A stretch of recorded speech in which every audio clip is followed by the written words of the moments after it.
देखिए आज आप लोग को यूरोप में राष्ट्रवाद पर ही अगला जो टॉपिक है वो हंगरी के बारे में हमें कुछ जानकारी देना है। तो हंगरी भी एक परतंत्र राष्ट्र था ऑस्ट्रिया का। तो ऑस्ट्रिया इस राष्ट्र पर अपना प्रभुत्व स्थापित किए हुए था, लेकिन यहाँ पर भी वो ऑस्ट्रिया जो है निरंकुश शासन कर रहे थे। लेकिन 1848 की जो फ्रांसीसी क्रांति है उसका प्रभाव यहाँ के जनमानस में देखने को मिला और यहाँ के मध्यम वर्ग के लोग और निम्न वर्ग के लोग ऑस्ट्रियाई शासन का विरोध करने लगे। उनको लगने लगा कि अब यहाँ पर निरंकुश जो शासन ऑस्ट्रिया का चल रहा है उन्हें हटाना बहुत जरूरी है।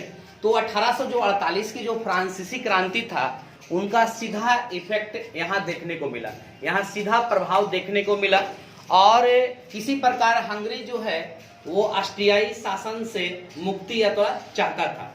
लेकिन धीरे धीरे उन्हें उससे सफलता भी मिली और सफलता अंत में यह मिला कि आखिर में ऑस्ट्रिया जो है अपना प्रभुत्व धीरे धीरे छोड़ने लगा। किस पर? आपको हंगरी पर। इसका क्योंकि वहां की जनता में भी राष्ट्रवाद की भावना जागृत होने लगे। इस प्रकार ऑस्ट्रिया भी जो है औपनिवेशिक शासन से मुक्त हुआ और इस प्रकार जो यूरोप में जो राष्ट्रवाद की भावना जो 1848 की फ्रेंच क्रांति के बाद जो शुरुआत हुआ, धीरे धीरे अन्य यूरोपीय राष्ट्रों में भी प्रभाव देखने को मिला और उसमें हंगरी भी इससे स्वतंत्र हुआ। उसके बाद पोलैंड को ले लीजिए, जिसे पोलिस कहा जाता है। पोलैंड पूर्वी यूरोप का देश है।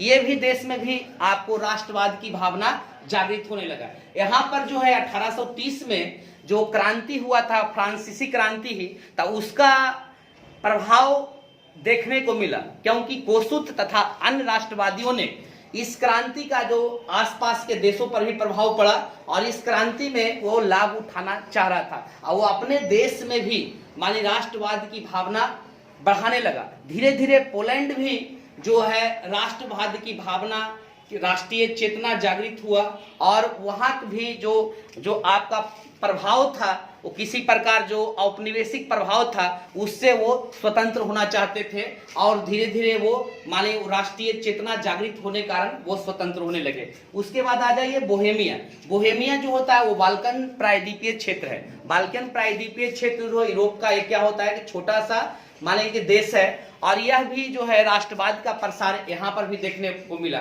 क्योंकि जो ये आपको पहले ही बताया गया था, कोई भी राष्ट्र में अगर क्रांतिकारी गतिविधि होता है तब उसका प्रभाव जो होता है आसपास के देशों पर भी पड़ता है। इसका सीधा प्रभाव बोहेमिया पर भी पड़ा और वहां पर भी लोगों ने संगठित होकर और वहां के राष्ट्रवादी नेताओं ने भी वहां पर अपने देश में एक तरह से आजादी के लिए और अपने देश में अस्थायी सरकार के लिए संघर्ष करने लगे। ओके,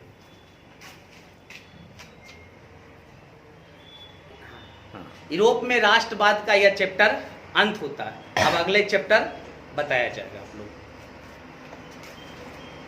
इस चैप्टर में और कुछ नहीं हमको पढ़ना पड़ेगा इस चैप्टर में। देखिए इसमें जो है ना जो आपका जर्मनी, इटली और यही सब जो फ्रांस, यही सब यूरोप में जो राष्ट्रवाद है ना, जो फ्रांस से शुरू वही सब यूरोपीय राष्ट्र के बारे में पढ़ना है। तो यही इतना ही ना पढ़ना है सर? बस और कुछ हमको पढ़ने की जरूरत नहीं ना, इतना पढ़ लेंगे तो काम इतना पढ़ लीजिए, पूरा चैप्टर पढ़िएगा तबे ना ध्यान होगा। नहीं चालू। देखिए अपने मन से ही, इसमें भी बहुत छोटा करना पड़ता है, जी भी खत्म होता है। बड़ा बड़ा चैप्टर है ना जी, पेज ज्यादा बड़ा